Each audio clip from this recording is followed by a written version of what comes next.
Season कोणता पण असो, उन्हाळा, पावसाळा किंवा हिवाळा, चटपटीत आणि मस्त कुरकुरीत खायला कोणाला बरं नाही आवडणार. तर आज आपण असंच कमीत कमी साहित्यामध्ये घरच्या घरी मस्त चटपटीत असं काहीतरी बनवूया. तर त्याच्यासाठी बघा, इथे एका भांड्यामध्ये मी पाणी गरम करायला ठेवलंय आणि पाण्याला उकळी यायला लागली की याच्यामध्ये 1 वाटी आपल्याला सोया चंक घालायचं आणि याला चांगलं मिक्स करून घ्यायचं. आणि या उकळत्या पाण्यामध्ये 2 ते 3 मिनिटं हे सोया चंक आपल्याला छान असे शिजवून घ्यायचे. सोया चंक शिजल्यानंतर आपल्याला यातलं पाणी निथळून घ्यायचं.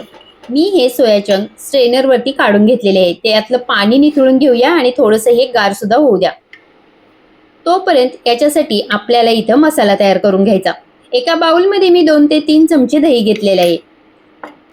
हे दही जास्त आंबट नसावं, ताजं दही वापरा.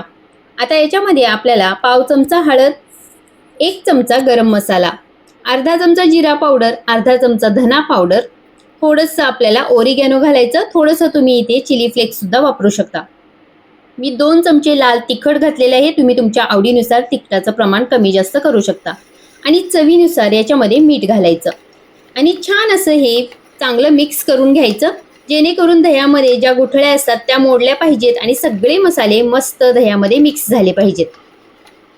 हे सगळं छान मिक्स करून झाल्यानंतर सोया चंक मधलं पाणी सुद्धा आपल्याला हाताने छान असं पिळून घ्यायचं.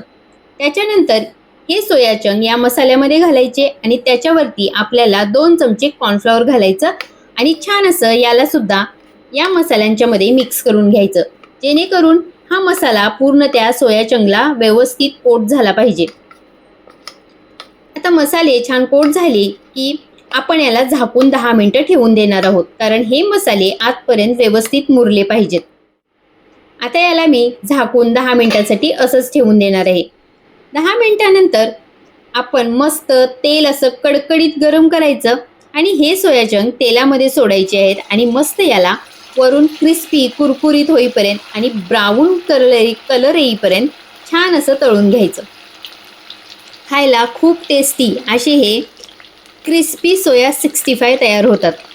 खायला जबरदस्त लागतात. मुलांच्या संध्याकाळच्या छोट्या भुकेसाठी द्या, लहानांपासून मोठ्यांपर्यंत सगळ्यांना चालेल अशी ही रेसिपी आहे. किंवा तुम्हाला चहासोबत काहीतरी खायचं असेल, एखादी मैत्रीण चहाला तुम्ही बोलवली असेल तर तिला सुद्धा तुम्ही हे चहासोबत खाण्यासाठी बनवून देऊ शकता. खूप टेस्टी होतं. घरच्या घरी अगदी कमी साहित्यामध्ये ही रेसिपी होते. तुम्ही सुद्धा नक्की ट्राय करा. आणि हो, तुम्हाला एक गोष्ट सांगायची आहे, रेसिपी तुम्ही जर नीट बघितली असेल ना, तर मी याच्यामध्ये काय चूक केली आहे ती तुम्ही मला कमेंटमध्ये नक्की सांगा. बघूया कोणाकोणाला समजतं की मी याच्यामध्ये काय चूक केली. शेवटच्या बॅचमध्ये मी असं थोडासा कढीपत्ता घालून याला सुद्धा छान असं या सोया चंक बरोबर तळून घेतलं. दिसायला सुद्धा किती भन्नाट दिसतीये ना. तर एकदा हे सोया 65 नक्की ट्राय करून बघा. रेसिपी कशी वाटली कमेंटमध्ये नक्की सांगा. भेटूया अशाच मस्त छान आणि टेस्टी रेसिपीमध्ये. तोपर्यंत बाय बाय.